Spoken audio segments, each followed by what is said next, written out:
মৌলভী সাহেব ওই কথাই হলো আগামী 1 তারিখে আপনি মসজিদে জয়েন করেন।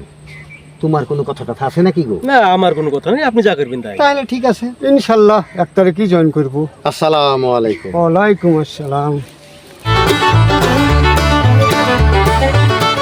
কি করা যায়, বাড়ি থেকে বললো বাজারের কথা, পকেটে নেই টাকা, না মসজিদটাই যাব না, দেখি ভ্যান ফ্যান নিয়ে বার হয়।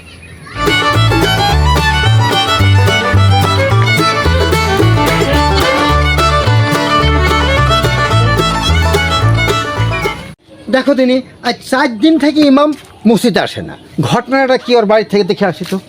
আসে না কেন? আসসালামু আলাইকুম সভাপতি সাহেব। ওয়ালাইকুম আসসালাম। এত তাড়াহুড়ো করে কোথায় গেছেন?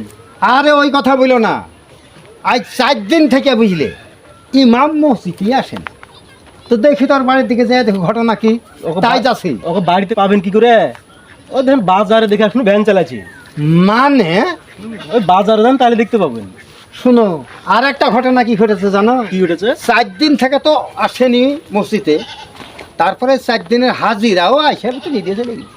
এই কাজটা তো ইমাম সাহেব ঠিক করেনি। চিন্তা করো এখন। আপনি আজকেই ইমাম সাহেবকে ডেকে পাঠান। হ্যাঁ, আজকে বসতে হবে। হ্যাঁ, কেন এই কাজটা কেন করলো, এই জন্য তাকে জবাবদিহি করতে হবে। অবশ্যই আমি এই ব্যবস্থা করছি, আজই বসবো। হ্যাঁ, আজকেই করবেন। আমি যাই। আচ্ছা ঠিক আছে, যান। আচ্ছা আচ্ছা ইমাম সাহেব, আপনার সাথে আমাদের কি চুক্তি ছিল? চুক্তি ছিল যে আপনি প্রতিদিন মসজিদে হাজিরা দিবেন, যেই দিন হাজিরা দিতে পারবেন না ওই দিন আমাদেরকে জানাবেন। তো এই যে পর পর পর পর 4 দিন আপনি মসজিদে আসলেন না, আমাদের কি জানাইছিলেন? এক গেল, তারপরে মসজিদ তো আসেননি, তারপরে করেছেন কি, লুক করে এসে হাজিরা খাতায় নাম তুলে চলে গেলেন। এটা কেমন কথা হলো? ইমাম সাহেব, আপনার এই কাজটা করা তো উচিত হয়নি। বলেন তো। আপনি একজন ইমাম মানুষ, আর ইমাম হয়ে আপনি এইভাবে লক করে যে নাম হাজিরা তুলে দিয়ে চলে এসেছেন, এটা কি ঠিক হয়েছে আপনার? শুনেন, তারপরে আবার শুনছি আপনি নাকি ওই ভ্যান চালিয়ে বেড়াইছেন। এটা আবার কেমন কথা? ভ্যান চালাবো না তো কি করব? আপনারা দেন 7,000 টাকা বেতন, এই 7,000 টাকা বেতনে এখনকার দিনে চলবে না। জিনিসপত্রের যে দাম, 4টে ছেলেপিলে নিয়ে কি করে চলে সংসার?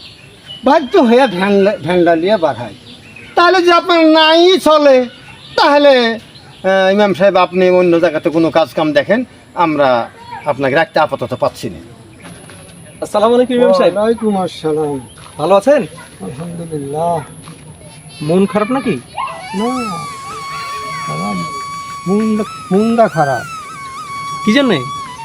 এই যে আপনাদের এলাকায় মসজিদে ইমামতি করতে, তো চাকরিটা নট করে দিল।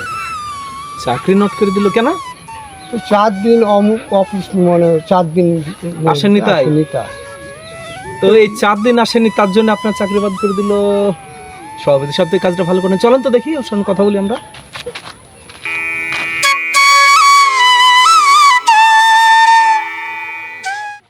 মাস্টার সাহেব। ওয়ালাইকুম আসসালাম।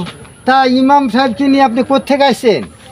ওই ইমাম সাহেব দিকে যাচ্ছিলেন, বললাম নাকি ওনার চাকরিটা বাদ হয়ে গেছে, আপনি বাদ করে দিলেন। হ্যাঁ মাস্টার সাহেব, সত্য কথা কি বলবো, ওকে উনি ঠিকভাবে তো আমাদের মসজিদে জানি না, ওই জন্য আমরা ওনাকে আপাতত অব্যাহত দিয়েছি।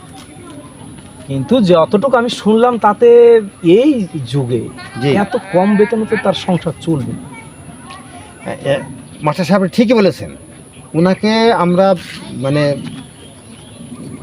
অব্যাহতি দেওয়ার পর আমরা চিন্তা ভাবনা করেছি যে একটু খারাপও লাগলো যে আসলে এই বেতনে একটা মানুষের চলা বর্তমান জামানায় যে দ্রব্যমূল্যের যে ঊর্ধ্বগতি, তাতে চলা একটু অসুবিধে। তা কত বেতন দিলে ঠিক হয় একটু বলেন তো? যুগ হিসাবে তো বেতন এত চলে না। হ্যাঁ, তো আমার মতে 14,000 দিলে তার সংসারটা সাধারণভাবে একটা চলবে। আচ্ছা আমরা ঠিক আছে মেনে নিলাম, আমরা 14,000 টাকাই দেবো।